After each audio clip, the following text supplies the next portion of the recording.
Good morning, folks.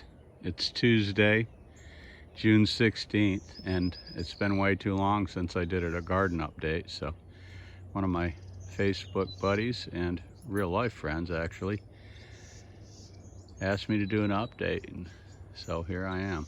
I'm doing it. If you watched my last video, you know this is the tub here, and that is the shade cloth that I talked about putting up.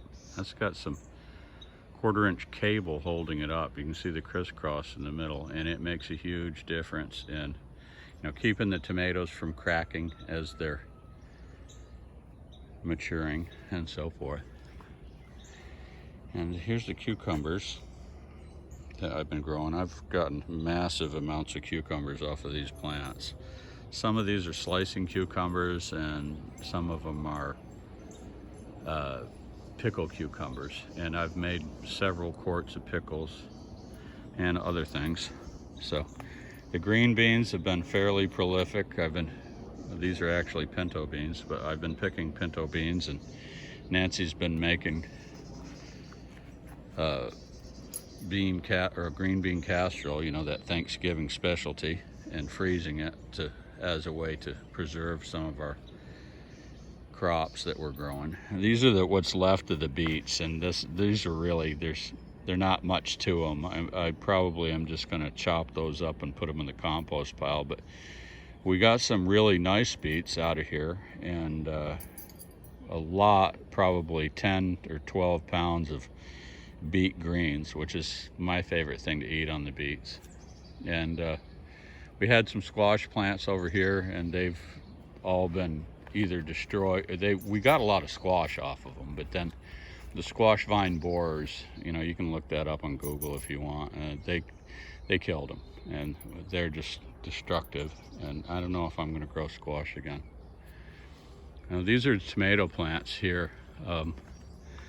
As you can see, there's quite a few tomatoes still on them, and I have gobs of them inside that are ripening up. I had to put this brace up to hold up that trellis because the weight of the tomatoes was bending the trellis over, even though it's buried, a foot into the ground. Let me get around the side here.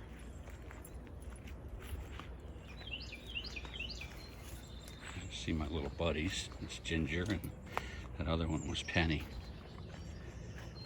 These are big beef hybrid tomatoes, which are really heat tolerant and do well here. As you can see, they're loaded with tomatoes still, and I've picked a very large number of tomatoes off of them already. And there's an early girl over there, which has been pretty good.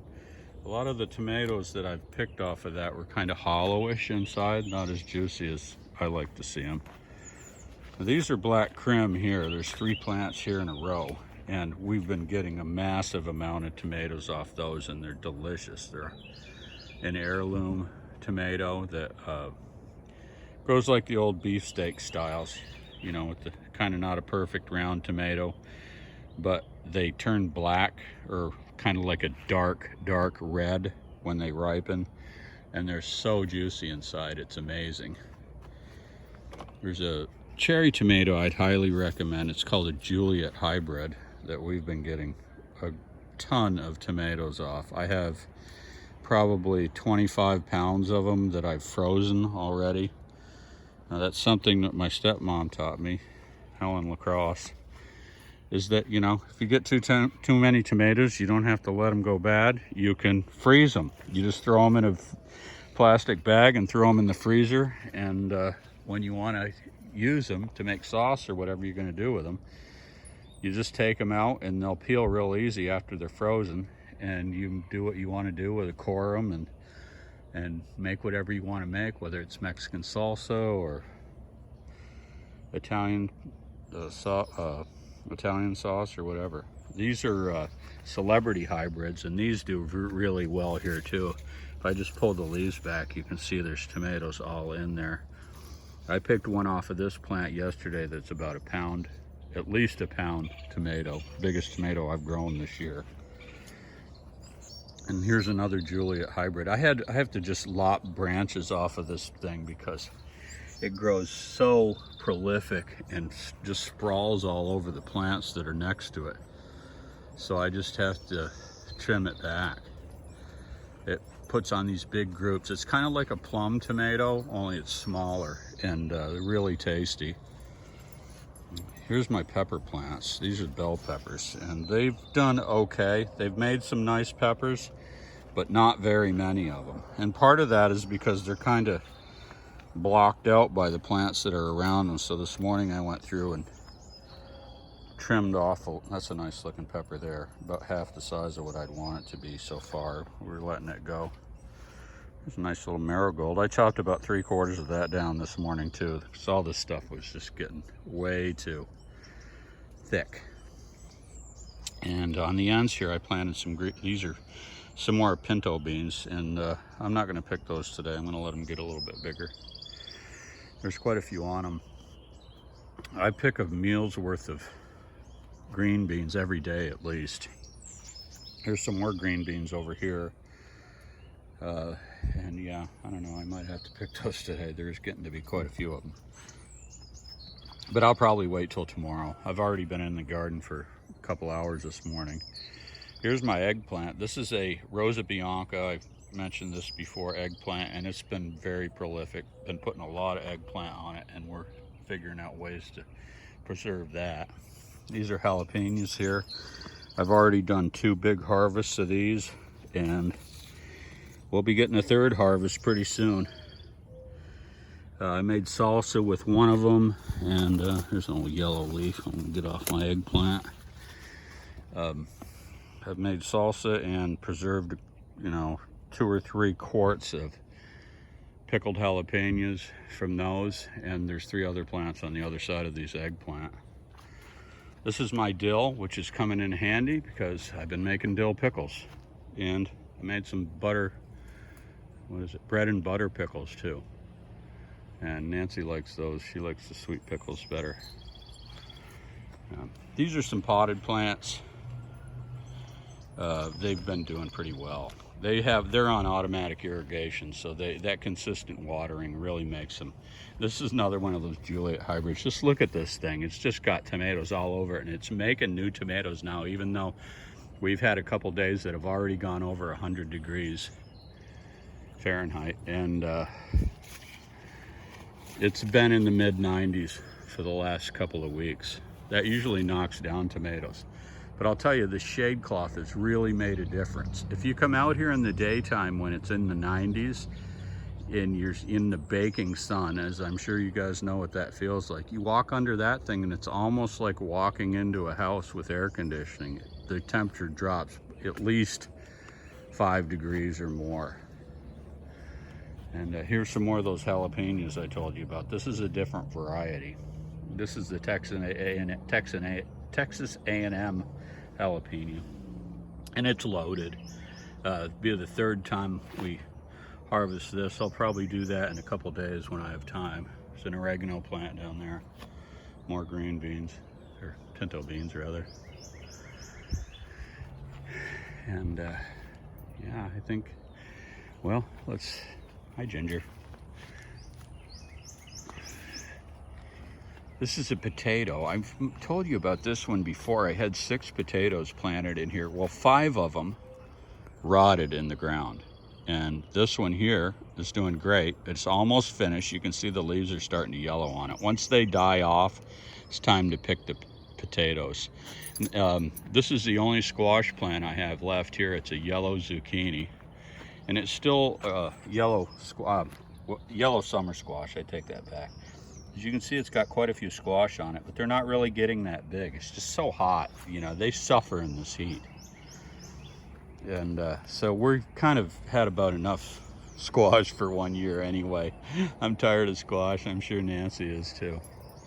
And this is a cucumber that we're growing in a pot here. This is a 30-gallon pot with a self-watering system.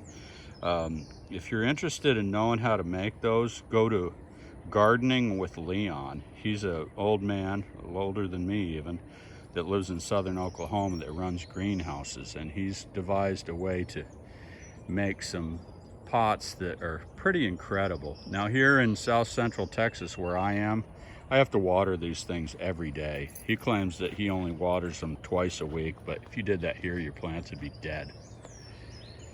And you can see the cucumbers growing up my new fence. Check out this lemongrass I'm growing in 5-gallon self-watering pots. I had a few sticks of this and I rooted them, and it's just gone berserk. It loves the hot weather.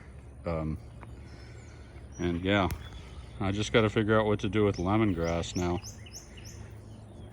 These are pepper plants, and there's basil plants interplanted with them. There's a nice thyme plant there, which is a beautiful herb that I love to use in cooking. There's 2 bell pepper plants in there and a basil plant. I forget what variety that is.